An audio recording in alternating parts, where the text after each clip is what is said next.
During the course of Formula 1 history, only two families have ever had a father and son win the World Championship. The Rosbergs in 1982 and 2016, and the Hills in 1962 and 1996.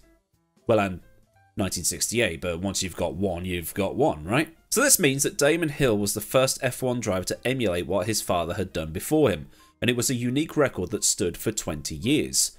And it was quite a big deal at the time because not only was Damon a national treasure, but because his father Graham was considered to be one of the finest Grand Prix drivers of his time, if not all time.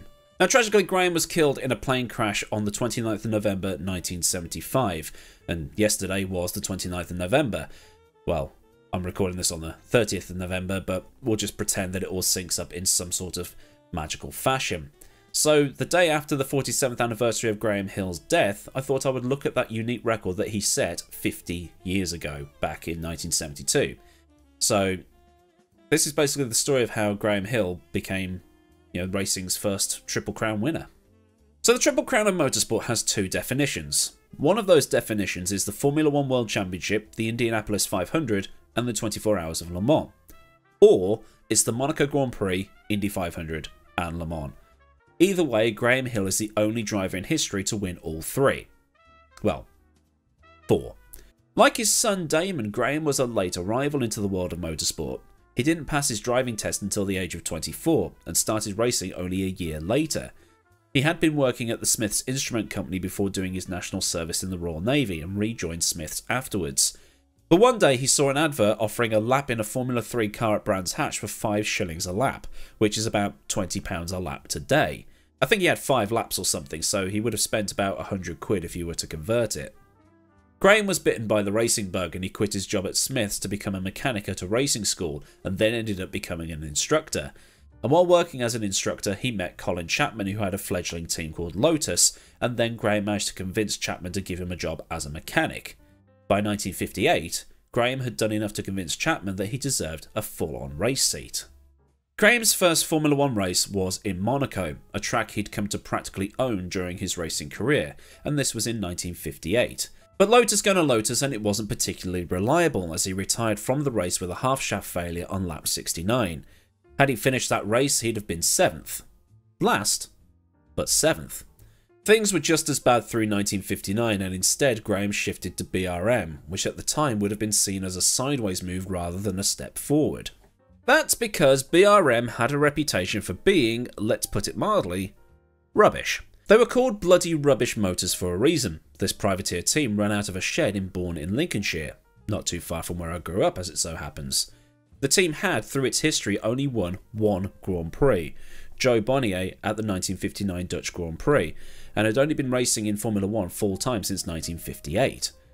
This also being the same BRM that thought a 16-cylinder engine was a good idea, but by the time the BRM car started coming on song in 1959, Cooper's rear engine revolution was beginning. But Graham managed to bring some of that old wartime stiff upper lip mentality to BRM and pick them up from their lowest point.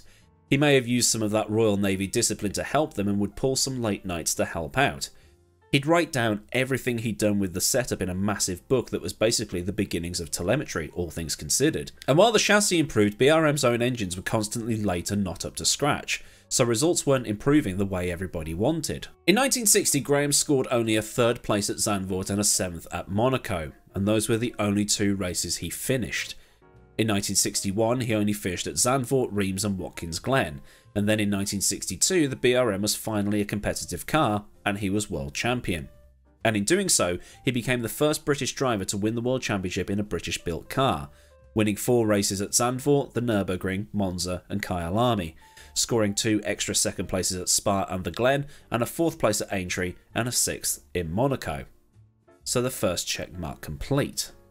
The second check mark came at the very first race of the 1963 season, which was at Monaco. Clark took pole position, but he had a bad start and dropped down the grid, so Graham managed to take the lead. But Clark, being Clark, was able to muscle his way back through to get to the front of the pack once again, but then Lotus gonna Lotus. The engine seized and Clark ended up in a wall, so Graham took back over the lead and managed to win the first of his 5 Monaco Grand Prix victories. That's the 2 Formula 1 related criteria for the Triple Crown complete, and there's also a couple of extra fun facts for this race. This was the first Monaco Grand Prix with the start line in its current spot. Before this, the start line was where the swimming pool complex now is, and the qualifying system annoyed both Lotus and Ferrari. The race organisers decided that the three champions in Graham Hill, Phil Hill and Jack Brabham, along with Bruce McLaren and Maurice Trintignant, were guaranteed to be on the grid. Usually it was the top constructors that were guaranteed slots, and none of the drivers handed a free pass to start were from Lotus or Ferrari. But then again, that qualifying system was confusing at the best of times.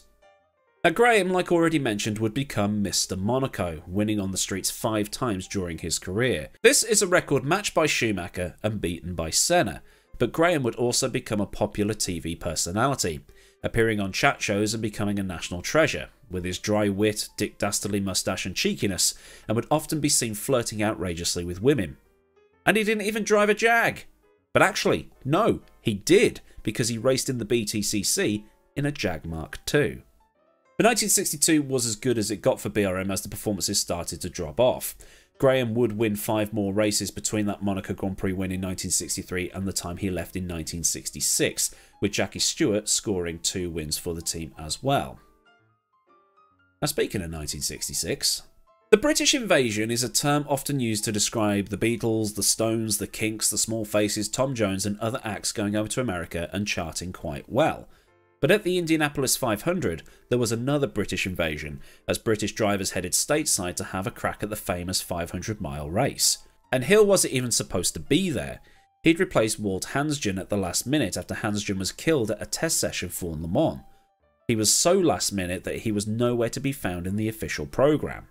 He qualified 15th for the great race, being on the outside of row 5. Up at the front were 2 Formula 1 world champions in Mario Andretti and Jim Clark. Although Andretti is a future champion rather than an existing champion. This race is famous for a lap 1 incident that wiped out a good chunk of the field. As the green flag dropped, Billy Foster lost control trying to avoid Gordon Johncock and spun into the outside wall. This then collected 16 of the 33-strong field. AJ Foyt then engaged in some parkour to try and vault a fence to try and avoid the carnage and hurt his hand in the process. 11 of the cars were out immediately, while the remaining 5 were patched up and took the restart. They also restarted single file to avoid a repeat of the first start. But then there was another caution as Johnny Boyd wrecked at turn 1. So iRacing is realistic then. Lloyd Ruby dominated most of the race but then had a bad pit stop that put Jackie Stewart and Hill into the top 2 positions. Stewart would lead 40 laps or so, but then his Lola started having issues and Hill took the lead for the final 10 to be the first rookie since the 1920s to win the race at the first attempt. Not bad for someone that wasn't supposed to be there. But one thing I didn't know about this is that there was some controversy surrounding the win. Jim Clark's team believed that there had been some sort of timing muck-up and it was Clark and not Hill that had won. Because the timing was all manual, the IMS's famous tower flipped and flopped between who was on top as the timers did their thing. Clark's team claimed that Jimmy had been a lap ahead of Hill, yet USAC said that Clark had finished 40 seconds or so behind. But this is probably one for another day to stop us getting bogged down in who was the winner and who wasn't. Hill himself was surprised he won. But either way, 2 down, 1 to go. Hill went back to Lotus for 1967 and would be partnered with Jim Clark, who was now at the peak of his powers. And Hill was actually there at Ford's insistence, because Ford said to Chapman, "Okay, we'll give you engines if you have Graham Hill." So Chapman said, "Yeah, sure, we'll hire Graham Hill." And yeah, we've already established in another video that this Lotus with the DFE was phenomenal, but yeah, still fragile. Clark could finish with it because he was so gentle, but yeah, with Hill, yeah, he found himself at the side of the road more often than not. In 1968, the car was better than it had ever been, but 1968 was a black year for Formula 1, as Clark would be killed before the season truly got going. Graham had to pick everybody up at their lowest, and Lotus would go on to score a drivers and constructors double. In 1969, Hill won the last of his 5 Monaco Grand Prix wins, but would then break his legs in a smash at Watkins Glen. He'd recover and get himself a drive with Rob Walker's team and then get 2 years with Brabham. But he wasn't the same driver. Then, during 1972, the French countryside beckoned, but it wasn't without opposition. Henri Pescarolo, the famed French endurance racer, initially did not want Hill as his teammate. Pescarolo thought that he was washed, past it, not suited to racing for long hours and especially so with busted legs, and felt that just because he's good at Formula 1 doesn't mean it will translate to endurance racing. At this point, Hill was 43 and in the twilight years of his career, and while we now see many drivers continuing into their 40s and beyond, such as Fernando Alonso, Kimi Raikkonen, Giancarlo Fisichella, Jason Plato, James Courtney and Sebastian Loeb, this was the early 1970s, and the likes of Hill were being quickly shoved aside for new and fitter blood like Lauda, Hunt, Fittipaldi, Peterson, Sever and Scheckter. And according to a good friend of Hill, and this is a story that was recounted to motorsport.com, Graham acted beautifully and really took the piss out of Henri by acting like an old man.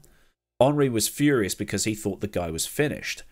And Pescarolo, as it turns out, was having second thoughts of racing for Matra at the 1972 24 Hours of Le Mans because he'd been unceremoniously sacked by the Formula 1 team and was now being asked to drive for 24 hours with someone who should have been at home.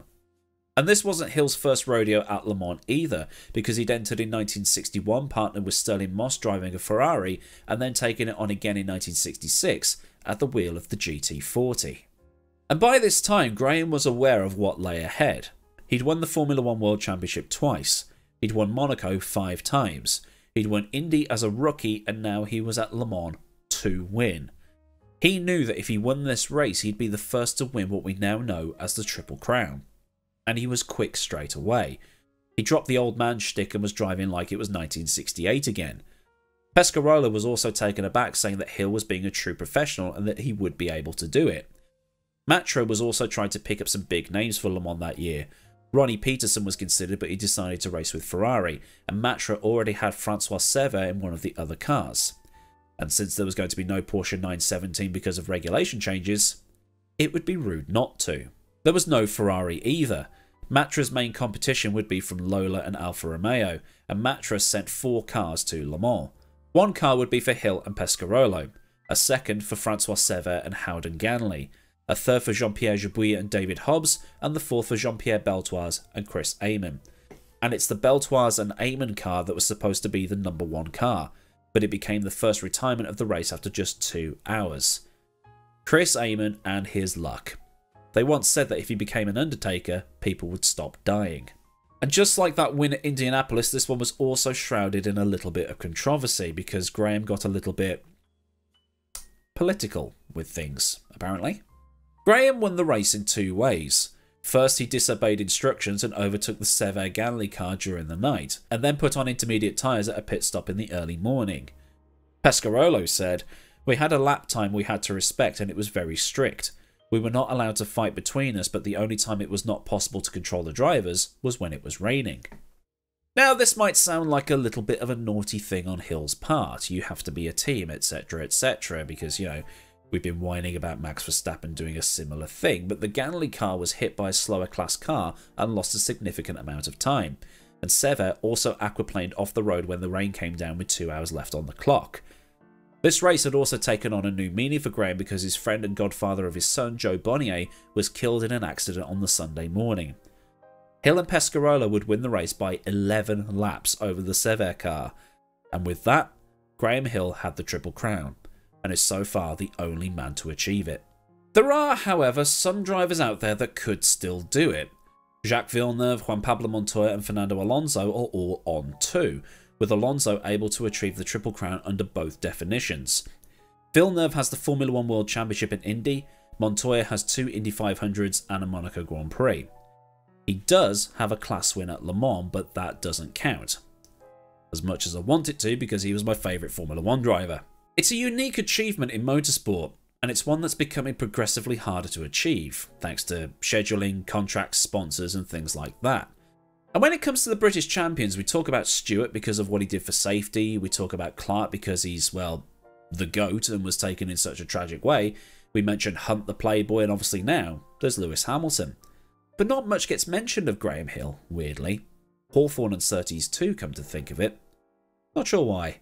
But it got mentioned a bit when Alonso was after Indy and after taking those Le Mans victories, but I don't know. But anyway, that's the story of how Graham Hill became motorsport's first Triple Crown champion. If you've learned something new here today, then do give the video a like, and for more stuff like this, get subscribed with the bell on so you never miss out on anything I do around here. Massive thanks to the kind folk at Patreon for the support, and if you want to contribute to the image buying fund, then there is a link in the description, as well as links to Discord and also to my socials. Well, there's super thanks there too if you just want to do a one-off contribution to top up my coffee cup. So until next time, I've been a very red Ada Millward. Have a great day wherever you are, and I'll see you all again soon for another video. Goodbye.